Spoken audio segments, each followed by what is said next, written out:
I'm really excited to learn more about this topic from our speaker.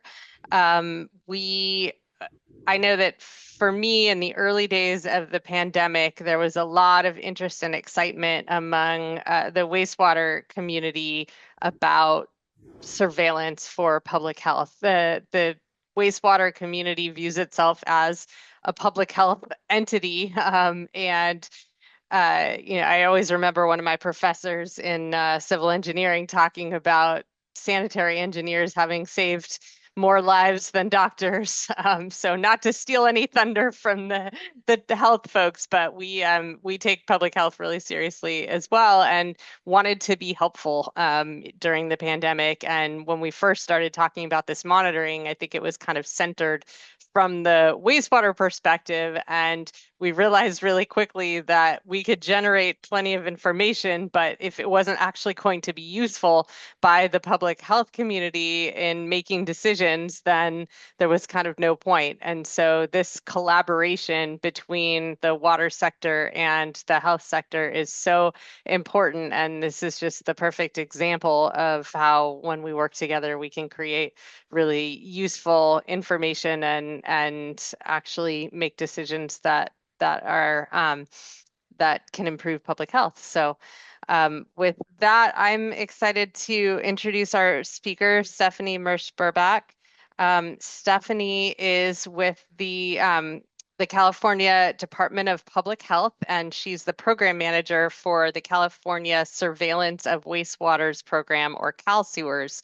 So she is the perfect person to talk to us about this today. She joined CDPH in 2021, working on epidemiology, surveillance, and modeling as part of the COVID-19 response. And in a role now with CalSewers, she's responsible for overseeing operational activities, grants, budgets, communication, project management, all of that to ensure the continuation of coverage of wastewater surveillance throughout the state. So we're very excited to have Stephanie here to tell us the latest on wastewater surveillance for public health. And with that, I will turn it over to her. Thank you, Jackie. And Gary, thank you both for that great introduction. And thank you for organizing this meeting. I'm just so glad to hear people are so excited to hear about this. So I feel like I'm in a very welcoming room, and so I appreciate that. I'm just going to take a second to bring up my slides, and then I'm just going to ask Jackie or someone to let me know that I am sharing the right screen. Let's see. I'm usually on Teams, so Zoom always has like a little. Looks good. Oh, good. All right. Oh, well, again, thank you so much for having me. My name is Stephanie Bertsch-Merbach, and like Jackie already said, I'm the program manager for our California Surveillance of Wastewaters. That's a mouthful, so we shorten it to CalSewers. And I'm just going to dive in and get started this morning. So today, I'm going to cover kind of a whole broad range of topics, all pertinent to our wastewater surveillance program.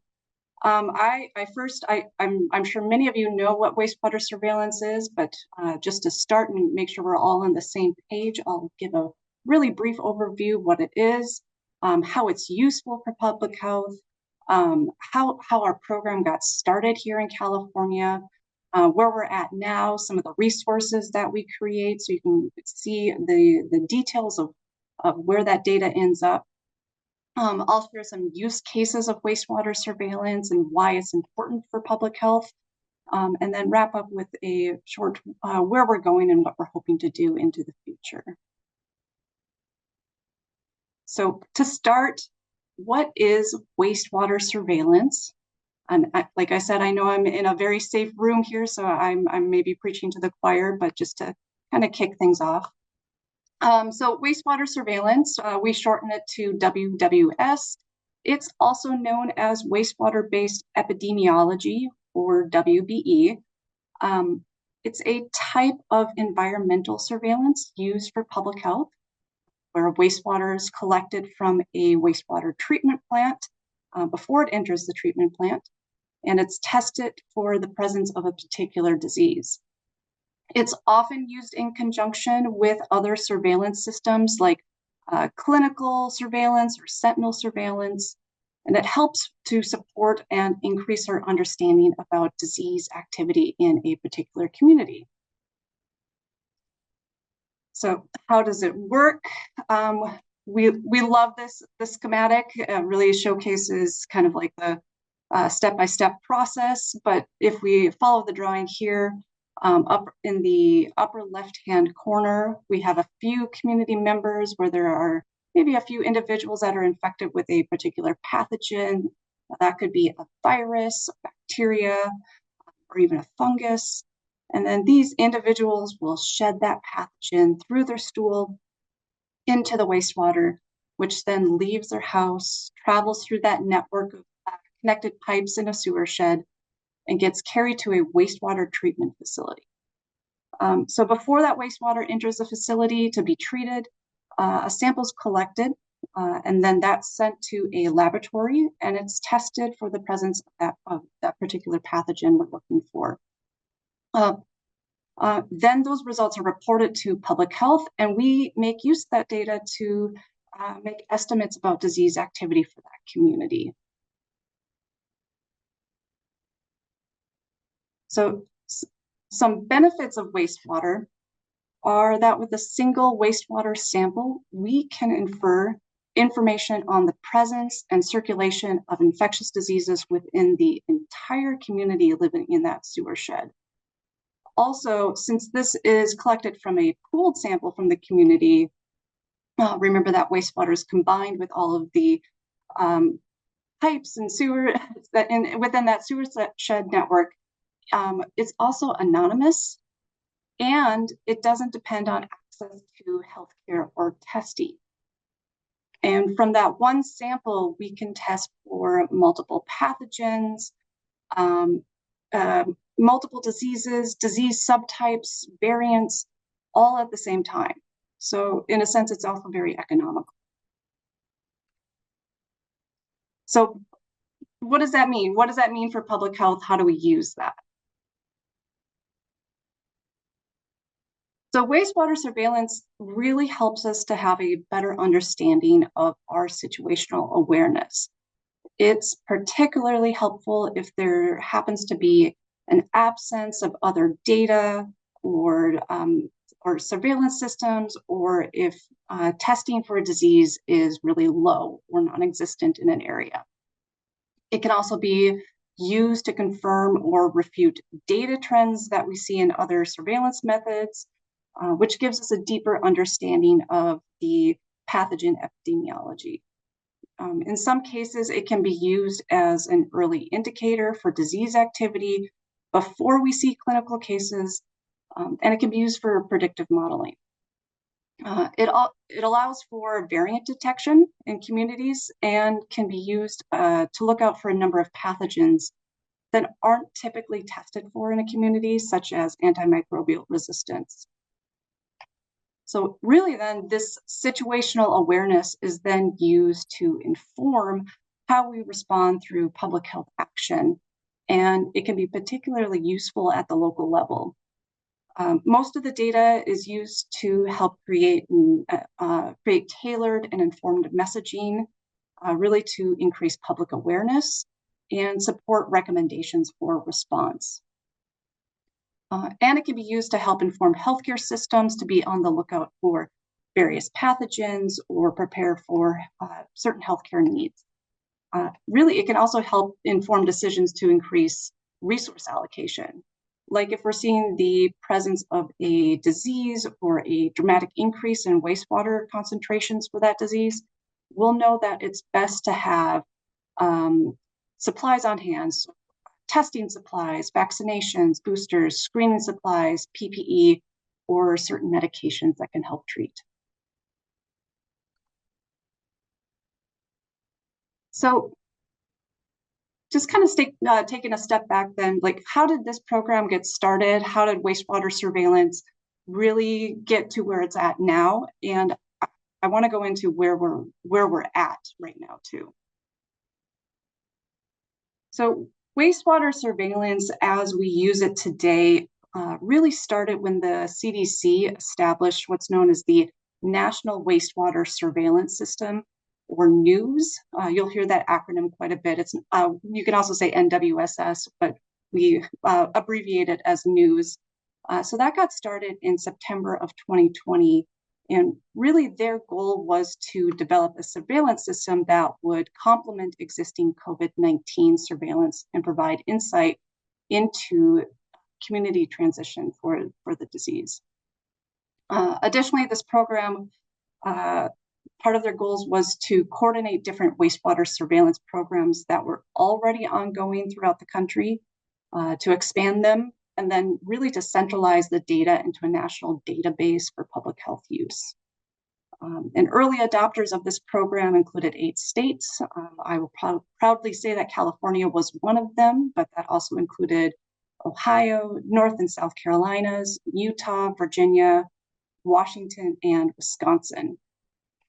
And since then, CDC has expanded its program to all 50 states and 7 territories, and has expanded testing past COVID-19 to include influenza, subtypes, RSV, Mpox, measles, and a few other pathogens. So in California, there was actually a few academic researchers who started to use wastewater surveillance really early on during the COVID pandemic. CDC kicked off its national program in September of that year. And then here at the CDPH, we joined the CDC News Network through a small grant in late 2020, which started our Cal Sewers program. And this effort has involved multiple ongoing state collaborations, including working with the State Water Resources Control Board, as well as with many local public health departments, academic partners, and of course, our wastewater utilities. So at the start, CDPH began collecting samples from 6 wastewater treatment plants representing 4 counties. Those were 2 in San Francisco, 2 in Los Angeles County, 1 in Orange County, and 1 in San Diego County. And just a note that to this day, that same grant mechanism through the CDC News program remains our only and really primary source of funding. So now, more than 5 years later, we've established at CDPH, we've established our own laboratory analysis laboratory with the Drinking Water and Radiation Lab. This is a high throughput environmental lab that processes samples from 34 different sites, including 28 wastewater utility sites and 6 sub-sewer sheds. However, our CDPH lab, it's just one part of a network of multiple laboratories and programs that track wastewater across the state. And altogether, we refer to this network of wastewater programs and laboratories as the Cal Sewers Network. So in addition to the CDPH lab, this network includes those wastewater treatment sites that participate in the CDC News National Program. It also includes sites that participate with our academic partners at Stanford and Emory. They have their own national program called Wastewater Scan. You might have heard of them as well. And then our network has just started to include data and results from some of the county-led or county-independent wastewater testing programs.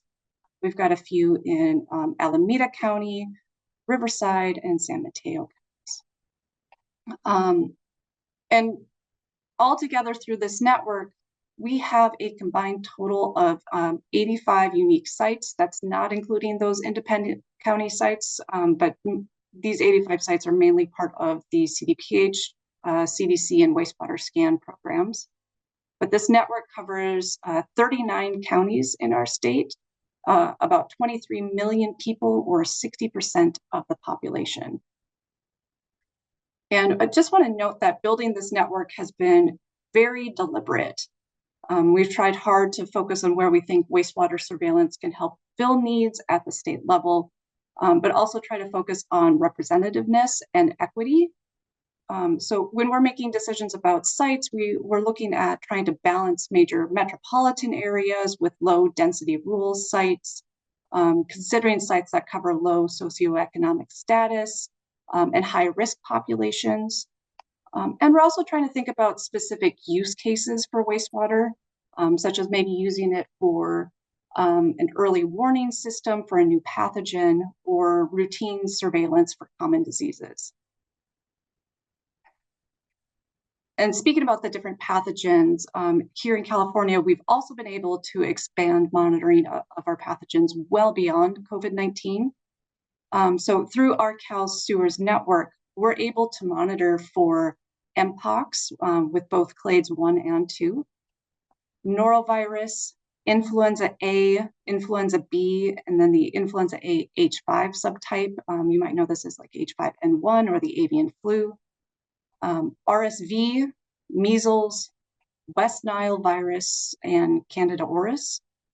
Plus, there's a few additional pathogens through the wastewater scan program that we're able to monitor.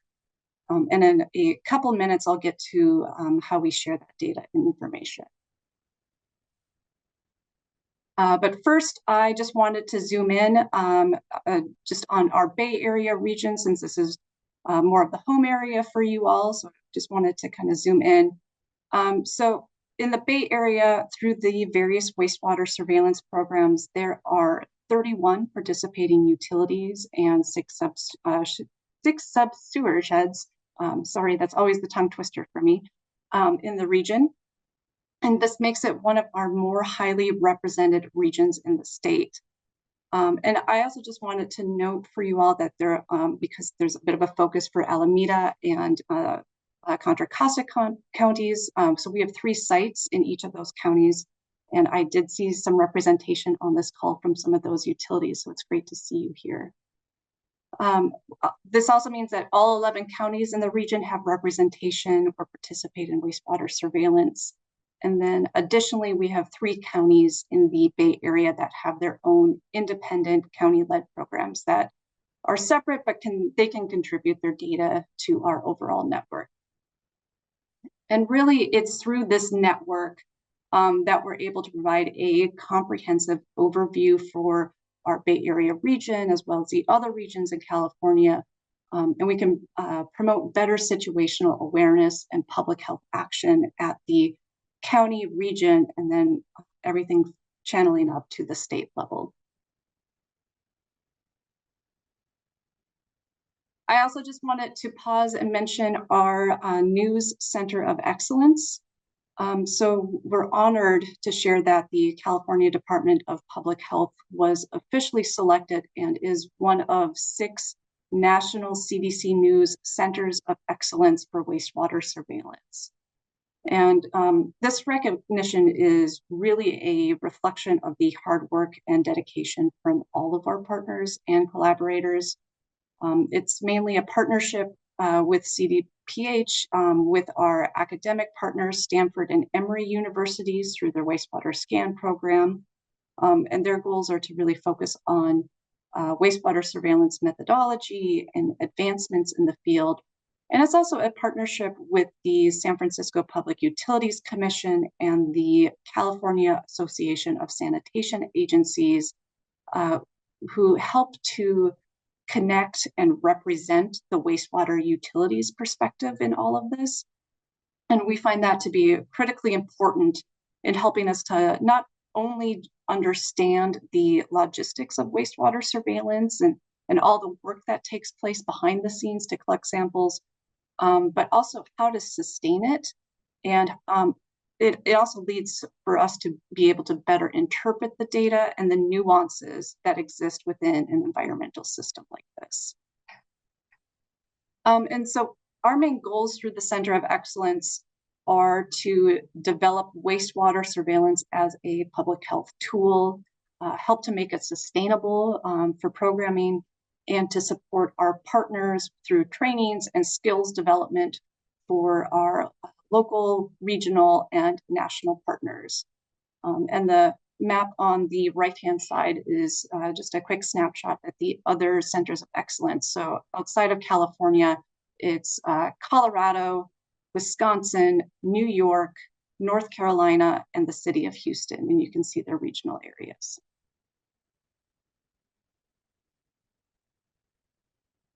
So very quickly, I'd also like to share some of the reports and resources that we produce. So what do we do with that data when we get it? So we provide weekly reporting for COVID-19, flu, and RSV, and then we do biweekly reporting for norovirus and mpox. On the left-hand side of the screen, this is an example of our reports which feature current regional levels as well as 21-day trends for COVID-19. This is as recent as of Friday, so very happy to see that light blue color this time of year. I will say that is not the case for every place across the US, so just pausing to say that we feel that we're grateful to see this right now. Some other resources that we produce, we host a monthly Cal Sewers network call, which involves all of our partners. They can receive program updates, review data and trends for their community, and generally ask questions. We also host a monthly office hours call. This is a standing working group meeting where public health, labs, and utilities are all invited to discuss particular topics and ideas.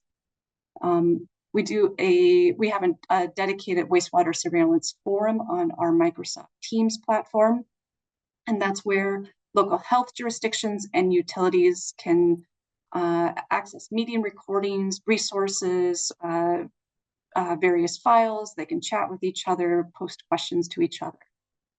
And we also have a toolkit with infographics and FAQs that's available to download on our CDPH website and is often used as informative resources to share. And if helpful, later on in the call, I can drop a link into the chat for those resources. And very importantly, and this is definitely part of our Center of Excellence, we provide consultations and site visits to promote training and increase capacity for our partners. So that means we will either visit other sites or we'll actually host them at CDPH and walk them through the lab to show them hands-on training and also answer questions in real time.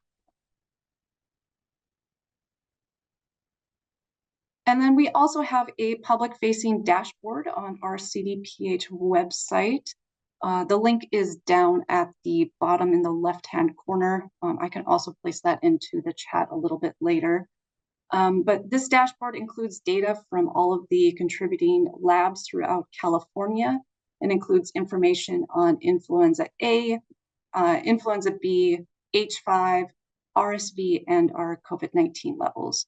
So right now it's really focused on our respiratory virus panels. We are also updating our sewer shed level metrics. So you'll see as you tab through, there's like a statewide overview, drill down into a regional overview, and then it actually goes into the sewer shed level. We are finalizing some of our analytics behind the scenes, and we'll have that ready to go later this month. So now I'd like to expand on some of those use cases for wastewater surveillance and really how it helps us to support public health. So with wastewater surveillance, what we've come to learn is that it works. So this is a graph that presents some of the wastewater data from 2021. This is from one of our California sewer sheds. That was covered by our partnering program through Stanford and Emory with their wastewater scan program. And the wastewater concentration data is represented by the black line, and the COVID-19 case counts are represented by the orange line. And so when you're looking at this graph, you can see that the wastewater concentrations aligned really well with case counts. And analyses of our data found very high correlations for our California sites throughout most of the pandemic.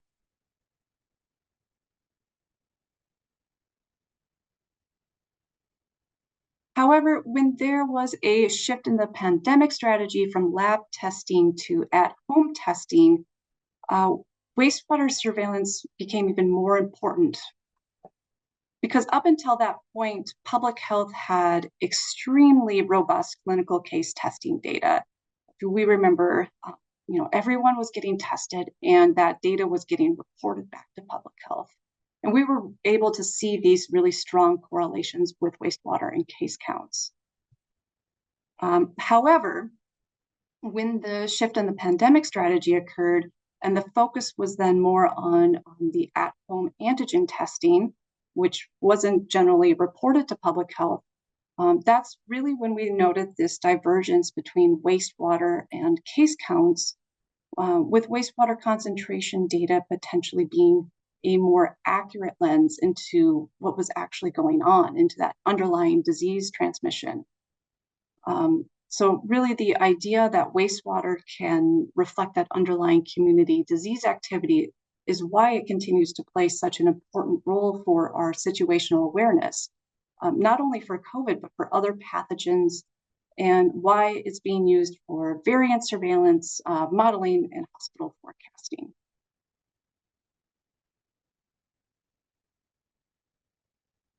So as wastewater surveillance proved to be a strong indicator of trends for COVID-19 for a community, we had the additional question as whether or not wastewater could be a leading indicator, or whether it could provide public health with a lead time before we actually started to see those clinical cases show up, which would give us a chance to better prepare for disease prevalence.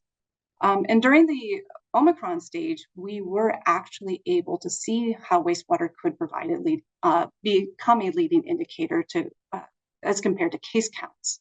Now, we'll caution by saying we saw this in some, but not all of our sites across the state. But the two curves shown here are from Los Angeles County and Sacramento. And we can see that wastewater at each of those sites had already been increasing for at least a week or two before we started seeing increases in case counts.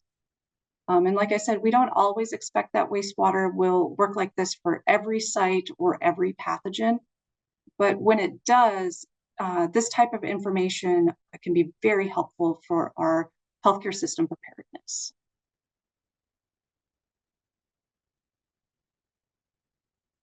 We've also been able to adapt wastewater surveillance for other pathogens and to meet emerging needs, such as for what happened for Mpox.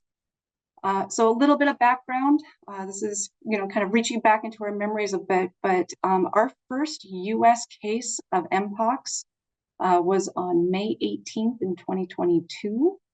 And by mid-June, so just 4 weeks after that first case, our partners with Stanford and Emory University through their wastewater scan program had designed and validated an assay and started to deploy its use in wastewater. So then working with us at CDPH and with our Mpox response team, we were able to use wastewater in real time to better understand what was going on in California. And so this was at a time when there were, maybe just a handful of cases in California and the US, and it wasn't even yet a global emergency. But we could see broad detections in areas that we did not expect to find Mpox cases, which helped us to understand the full scope of the problem in California. And it allowed us to really step up our state response and help to allocate resources.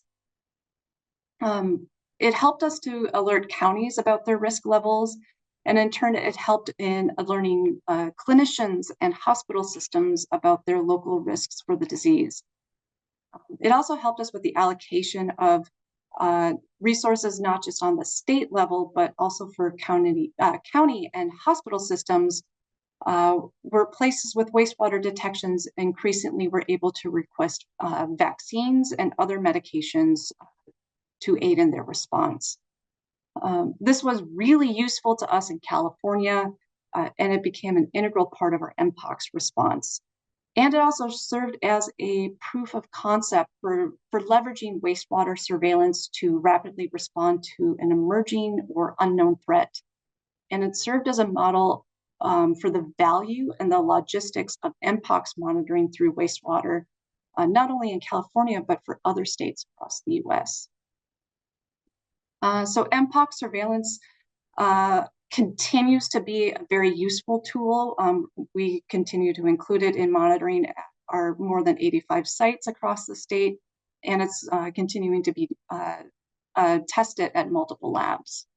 On the right-hand side of the slide, these are heat maps from 2022 of the Bay Area, and these are showing sewer sheds with no detections of MPOX in blue, and then the yellow to red colors indicating increasing frequency of wastewater, of MPOX in wastewater.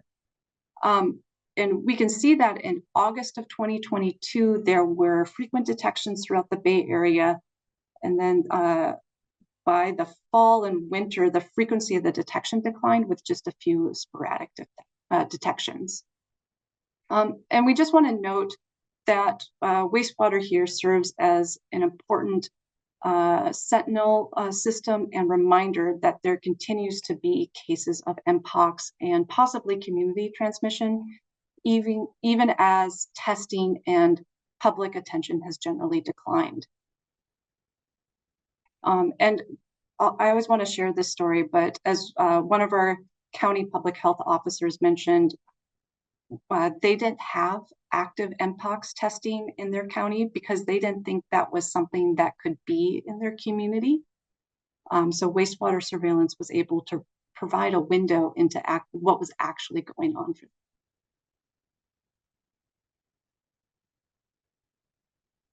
I want to move on to norovirus. So norovirus is another great example of how wastewater data can be practically used to inform public health decision making. I'm sure we're all aware of what norovirus is, especially after last year, but norovirus is the leading cause of foodborne illness in the US, with outbreaks being most commonly associated with raw oysters, and with common person-to-person outbreak settings, including at restaurants and schools, childcare centers, long-term care facilities, and of course, cruise ships. Even though norovirus is a very important disease to monitor, it causes major outbreaks, it's not considered a required reportable disease, and there's very limited public health surveillance for it. One of the reasons is that most people who get sick, they often don't get tested. They'll suffer at home throughout the GI illness rather than going into a clinic, which makes sense, but also makes it very hard to track and prevent and control outbreaks. Therefore, surveillance of norovirus trends has historically relied on the monitoring of laboratory-confirmed outbreaks or reports of GI outbreaks with an unknown cause. So bringing it down to maybe a more local impact, I'd like to share this quick story. So in 2023, a county in Southern California received reports of more than 100 people with norovirus-like symptoms after dining at a specific restaurant, where unfortunately there were very few clinical samples that could get collected. The restaurant was asked to shut down, ordered to clean and disinfect with products that were approved for norovirus. This is a very aggressive approach due to the virus implications, and it has to be taken very seriously. That business has to shut down. They are losing money. At public health, we take those decisions very seriously and try to consider all the possible outcomes. During this outbreak, while clinical testing results were pending, the county actually turned to wastewater data. Within days of that outbreak, local wastewater results showed spiking norovirus concentrations. In fact, it was the highest the county had ever seen for norovirus until that time. Using the wastewater data, the county could confidently operate under the assumption that the outbreak was indeed due to norovirus. And eventually the lab samples confirmed this. So it's just a practical real life example where local county partners could leverage wastewater data to support their outbreak investigation. And again, just want to share the quote from their public health epidemiology, where wastewater detections really helped to solidify what pathogen we were working with by giving us an early indication rather than waiting on specimen results, which helped guide our investigation and our interventions. So finally, I'd like to end with, where is wastewater surveillance going? So our program's main goals is to continue to work towards the sustainability of wastewater surveillance. That in turn strengthens our public health preparedness and our response, and in turn creates a stronger, healthier California. So first, much of our work is to continue our routine testing, but we know that we need to strengthen our public health preparedness, and emerging pathogens and outbreaks. Those continue to remain a constant challenge. Most recently, we've been able to deploy wastewater surveillance for monitoring of H5N1 or avian flu during the emergency response last year. And now we're using it to monitor for measles in our state. And our goal here is to ensure that we have systems in place that can detect and respond quickly. Preparedness also means planning for large-scale events like the FIFA World Cup that's taking place later this summer, where we want to better understand disease activity that could be due to international travel or mass gatherings. And so by leveraging wastewater surveillance and other tools, we can monitor trends, have better situational awareness, and act accordingly.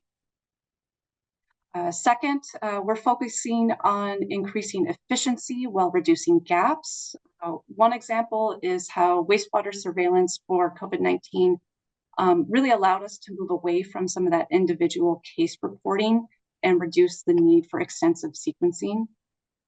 This shift saves resources while still providing robust population level data. And we're also strategically adding new pathogens to our surveillance pathogen panel, ensuring that we are able to monitor for the right threats without overextending our team's capacity. And finally, we're working to build the wastewater surveillance community in California and beyond. So we plan to do this through continued training and leadership through our Center of Excellence that I mentioned before, where we're working to foster collaboration, share best practices with other public health departments, strengthening the network, which in turn strengthens the network for professionals who really make this work possible. And together, these efforts through preparedness, efficiency, community building, really help to position us to respond more effectively to public health challenges in California. Before I wrap up, I do want to highlight that we do not exist in a vacuum.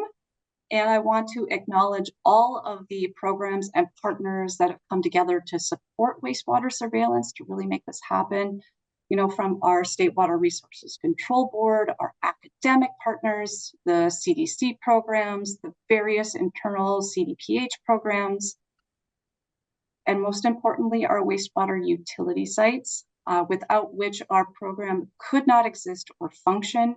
You know, these are the folks that are on the ground. They are working to collect the samples, ship the samples, so that we have the data to report.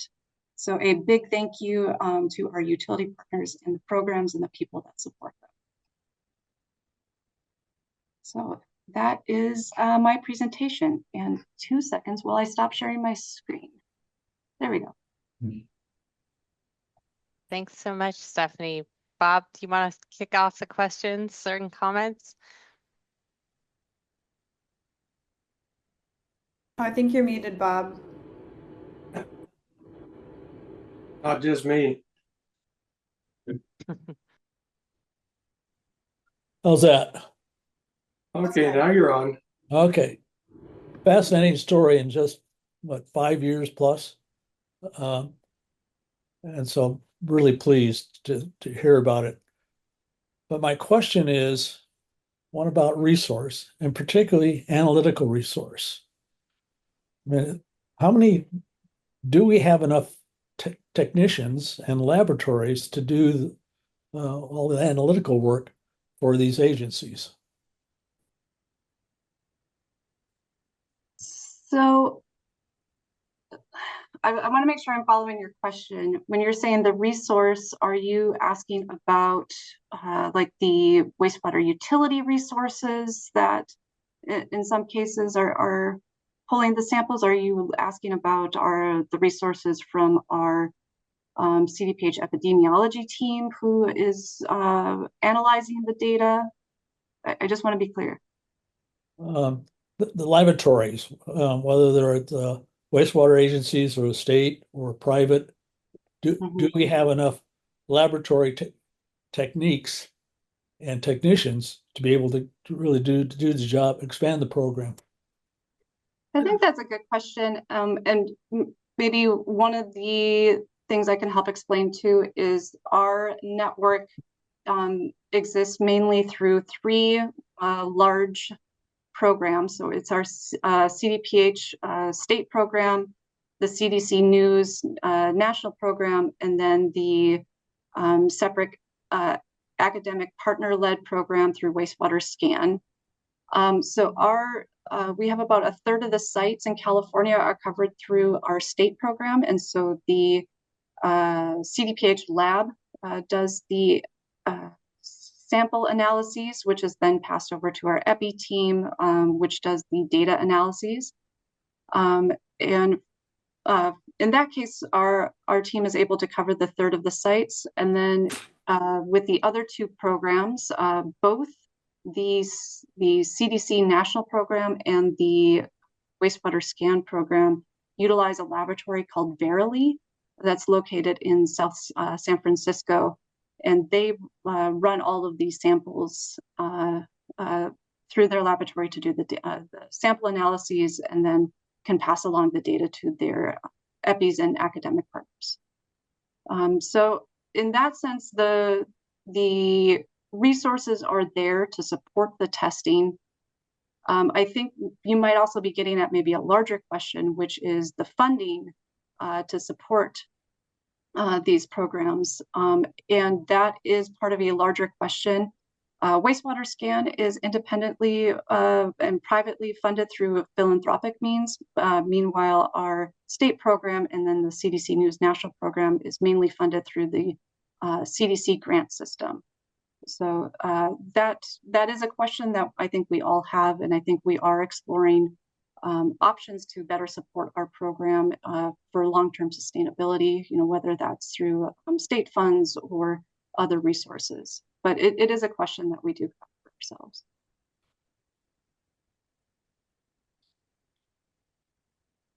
And I also see Alex Yu is from my team. He is on the call as well. So I might tap his brain too for answers to questions too. All right, I think Barbara was next up. Oh, do you think so? Oh, thank you. So I just want to increase your comfort zone. Central San was one of the first players to not only develop the sampling, but also the testing and partner with Stanford and Cal. There is just some awesome boots on the ground in terms of our industry that worked on this early on. And I'd just like to share a short story with you. In Stockton, there was a college dorm, and one of the young people in the dorm got sick. And as a result, they isolated that person. And one of the first things they did was sample the lateral to that dorm. And yeah, it was COVID. And so the community impact of doing wastewater testing was that they could isolate that person and no one else in the dorm got sick. And what is also cool about the testing is that 5 to 7 days whether or not COVID's coming to your community, which gives everybody a heads up. The other thing I'd like to share is we're now starting to do testing, of course, for PFAS and microplastics You see, so the epidemiology, in my mind, is going to really broaden. Years ago, we found endocrine disruptors in the wastewater, and that was the main driving force for implementing the pharmaceutical take-back program. You see, so if we know, we can make a difference. And so I see epidemiology really expanding. And you never want to forget that that's how we discovered where polio was. And the history of that is very clear in our county, in that Debbie Toast's Choice in Aging building had a swimming pool for the therapy of polio victims. And so it's alive and well in our county, and I'm thrilled that the sensitivity is there and the interest in being a partner. Thank you, Stephanie. It was a fabulous presentation. Thank you so much. Oh, I love that story, and thank you for sharing that. And just really appreciate the participation and the early adoption of it, and recognizing the importance behind that. I also want to say, like, this is a big foray for public health, working with wastewater utilities in this way. So being able to work across sectors has been really, an expansion of what our program is able to do and what we can learn from each other. And I think that's a big thing of, not existing in this vacuum, but being able to really cross collaborate and understand the different worlds that contribute to this. Well, Stephanie, you should know I teach public health nursing. Oh, that's wonderful. So it pays to hold hands, right? Yeah, no. Yeah, Barbara embodies this collaboration that we're bringing together today. It makes it work. Thanks. Thank you so much. Rebecca?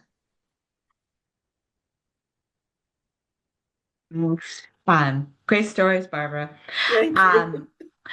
I was sort of building off our first questioner was talking, and you mentioned the Center for Disease Control, and obviously they're a huge partner and a funding resource, at least for now.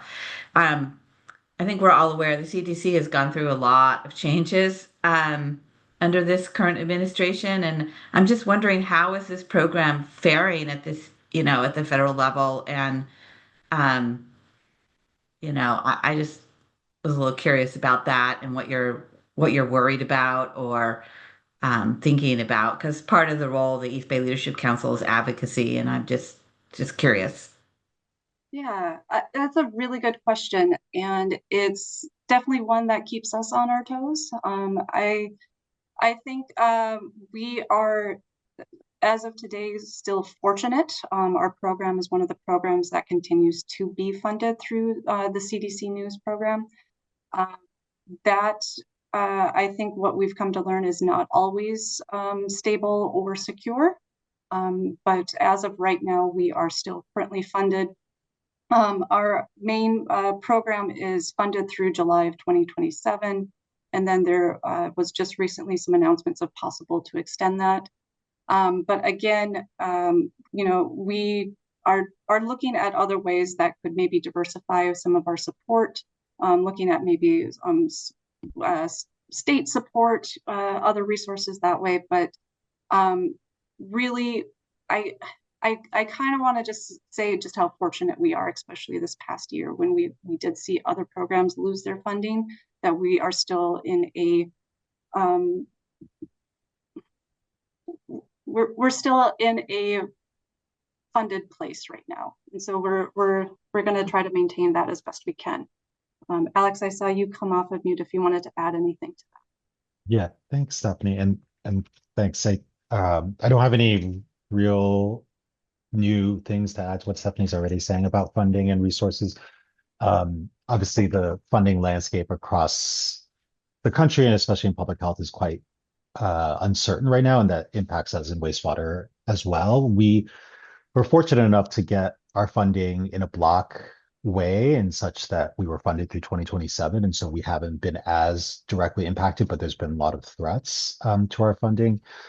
And so, as Stephanie is saying, we're trying to think about other ways to try to partner with people, making sure that we already understand that we are just one player. So can we leverage academic institutions, other groups to be able to pick up some of this work if our funding is impacted, which I think is always a very real possibility. And then of course trying to think of other funding sources for our own program to be able to continue doing the work and bringing this data into public health and using it. And so I think we're very actively trying to think about, the sustainability and future of our program, which at this point is just funded through 2027. On the federal level, it does seem at least that there's bipartisan interest. Whether or not that translates to funding or otherwise is less clear, but at least it hasn't been under direct kind of threats as many of other public health programs have been. So I think that is, at least for now, fortunate. Thanks. That's good to hear. And as Rebecca said, I think we all here want to support you all however we can in terms of advocating at the state, federal, and other levels for sustainable funding. And I also wanted to thank Alex for being here. We've been talking for a while about trying to get Alex here to speak on this topic, and so fortunate that we get the benefit of both Alex and Stephanie here today. Okay, I think Maureen was next up. Yes, thank you. I'm Maureen Toms with the City of Pinole, and in addition to Central San, what are the other two participating treatment plants in Contra Costa County? And then the second part of that is, how would the Pinole Hercules treatment plant participate, as we have had public commenters asking if they could? Sure.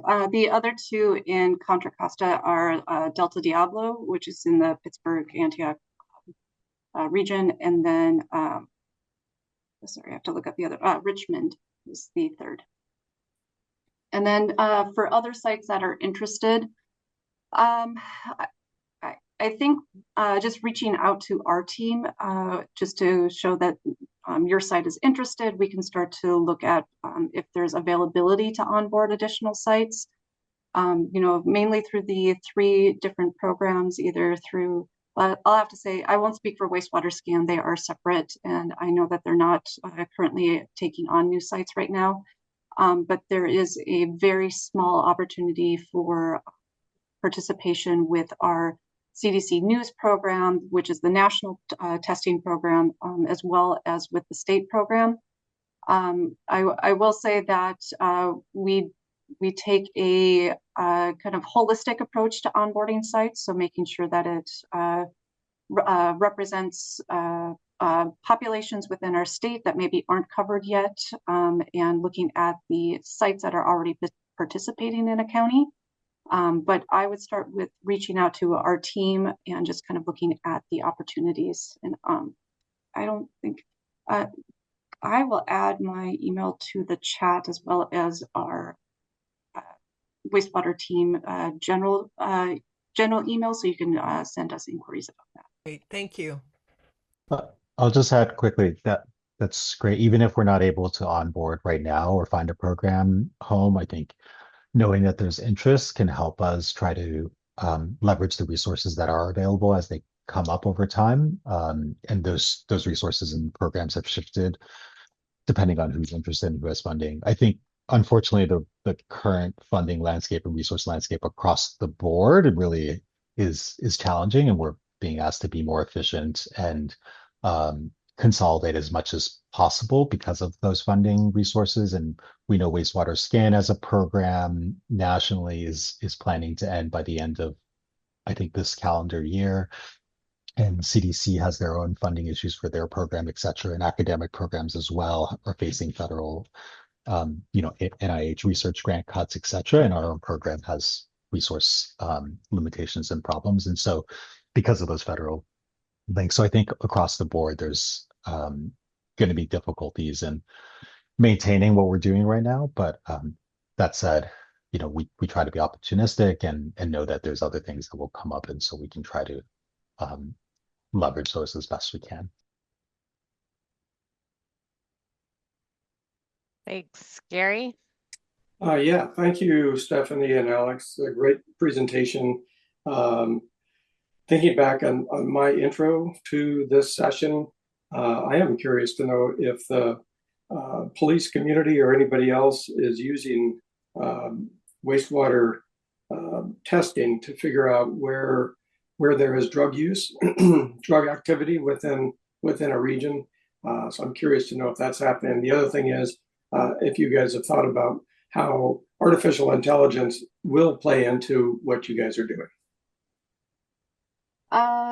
So to answer the first part of your question, we are aware there's a few counties and independent programs in California that do illicit substance and opioid testing through their specific wastewater surveillance programs. We currently do not at CDPH. Our focus is mainly on infectious disease and disease monitoring. But we are working closely to better understand its use and impacts for monitoring for opioids and other substances. We're also aware of a couple other state programs where they've implemented that. I think Tempe, Arizona is a good example of how their community uses wastewater surveillance to track opioids and maybe source where there could be I'm blanking on the word right now, but essentially to have supportive health services and medications on hand if to combat drug overdose. But like I said, we currently don't have that here at the state level, but we are looking into just kind of, I guess, really just trying to understand how others are using it, what it means, and what we can learn from them. And then, sorry, your other question? Yeah, the use of AI and how that'll impact what you guys are doing. I think we're also learning that. I think we see AI as a really important, robust, useful tool. It's not 100% correct all the time, but I think we're learning how we can better implement it to, maybe do deeper dives into our data, maybe better understanding some of the trends that we weren't able to see, maybe deploy its use for coding for our dashboards and things, but we do recognize that there is a use for it, and I think we are learning, like the rest of you, how to best deploy it for our public health responses. Great, thank you. Back to Bob. So the question from the representative from the city of Pinole raises the question, why isn't every wastewater utility participating in this type of analytical process? And that is a real potential and may even be a goal. I'm thankful that my wastewater utility, Central San, is a participant, so that is helpful to me and my family. But maybe it also is a topic for EBLC and workforce development, particularly in all the analytical skills for something that's very difficult to do and needs proper equipment, proper education, and proper people to gather the data. And so I think it's a real opportunity and potential for a growing field. I love this question. This is a great question. I think one of the main barriers is resources, and being able to test for that number of sites, those number of samples that would come through. Also, I think the other side of that is, wastewater surveillance is really a sentinel surveillance. So we're really looking at what is the right balance of number of sites that participate in the program that can give us representative data. So in that case, we don't need every site to participate. We do have a number of regions that are less represented that we'd love to increase the number of sites that participate there, just so that we have better representation for those counties and regions. But overall, we're able to infer a lot of the information from the sites that do participate, and can kind of extrapolate that and apply that to the rest of the county and parts of the region. So in that case, it doesn't really require every site to participate, but really finding that balance between what is representative and useful enough for public health, as well as not becoming a burden and barrier on our resources. I'll add quickly to that. I mean, I think Stephanie's point about resources, I think, is really the main one, especially at this point. Wastewater surveillance is really a developing field and trying to understand its value and how we can use it, and really how it can complement and be efficient with other resources that we're using.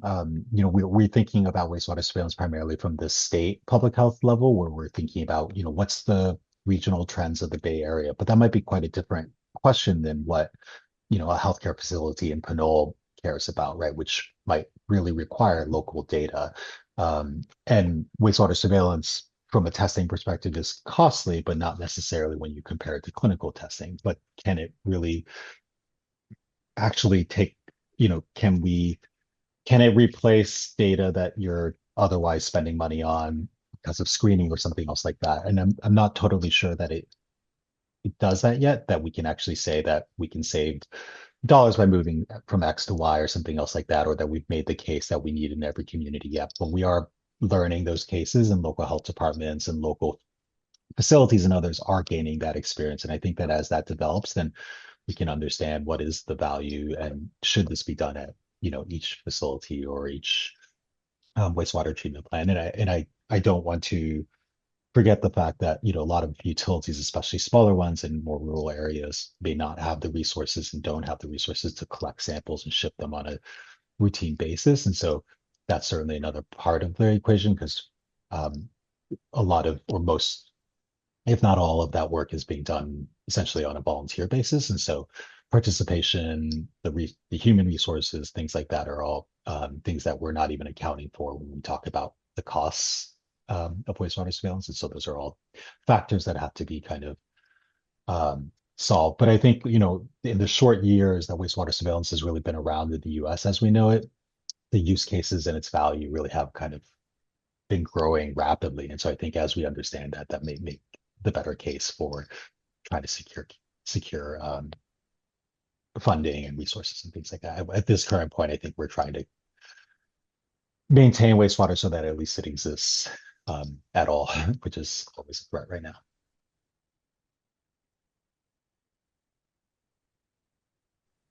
Back to Barbara. Hi there. Yeah, I would just like to, in my research for, I guess, the finance piece that I put forward a couple of years ago, I believe I read that wastewater treatment plants report their data directly, actually, or have a responsibility to directly report to the Department of Public Health. So there is an established relationship between us and them in law. Also, I'd like to tell you that I get epidemiology data all the time at Central San. We always, I guess, monitor RSV, flu, and anything else that's popped up. So I always look at that because then it's a heads up for me. It's a heads up for my students.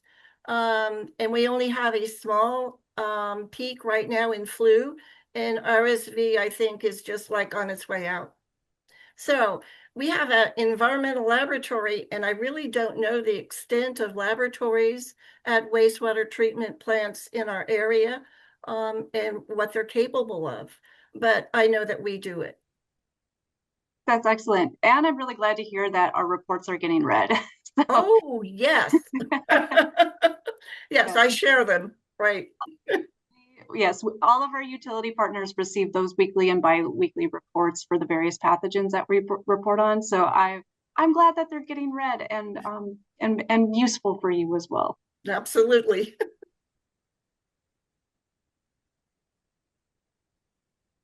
I have a quick question. Kind of going back to what Rebecca was talking about with advocacy. I know you're talking about the federal level and funding, but I'm also curious, as a public policy advocacy organization, what are some opportunities for public policy that you see your work or wastewater surveillance influencing, if any, and how, could we be supportive of those efforts, at the state level or regionally? That is a great question. Alex, I was wondering if maybe you have some insights on the public policy side. Yeah, that's a really good question, and thanks for asking it. I appreciate it. I mean, I think in general, efforts to support public health in this field, I think are really important. I think we've seen increasing interest in this on the legislative side and efforts in the past that have um, uh, really gotten had a lot of support and success. I think the funding issue is really ultimately, and our state budgets obviously are ultimately the hindrances. But I think that we often see, and I think this was true throughout COVID, of these efforts and interest to be proactive and support things. And then now that, we're post-pandemic, that interest in those kind of efforts have sort of subsided. And I think wastewater and a lot of the similar programs where that are really for preparedness and for kind of routine things as well are sort of not popular anymore or not as in the limelight. And so I think um, any efforts to support wastewater in general or build awareness about wastewater and its value at the local level and to facilities and to people, I think really kind of speak loudly and would be supportive, even if those aren't, necessarily dollars or bills or anything like that. But I think all those efforts are really helpful. I think a lot of communities are not really aware of wastewater or what they're doing. So I think any efforts to highlight the things that you guys are all talking about are really helpful. And seeing that support even to the public health community, those who don't have the experience with it or not as familiar or otherwise may not be thinking like that. So I think those are um, some thoughts. And obviously, efforts to sort of shift us away from federal dependency obviously are uh, extremely critical if we want to think about sustainability and thinking about the wastewater utilities and sustainability for them. Yeah, that all makes sense. That's helpful. And, we work on public policy advocacy, but we also are, big on communicating and working on awareness. So if there's anything that you want us to ever highlight or share or some kind of legislation that you would want us to help endorse, please feel free to reach out. We can be, try to be as helpful as we can. Well, thank you. We appreciate that. Thanks. I will say we at CDPH and are not advocates for policy and things like that. So we're just here to help serve. We appreciate that. That's why we can be advocates on your behalf at times. Thank you. On behalf of everyone here, thank you to Stephanie and to Alex for the important work that you do, the collaboration, and for coming here to speak to us about it. And as you've heard, if there are any ways that this group can be a resource or provide support, we are very happy to do that. So thanks so much.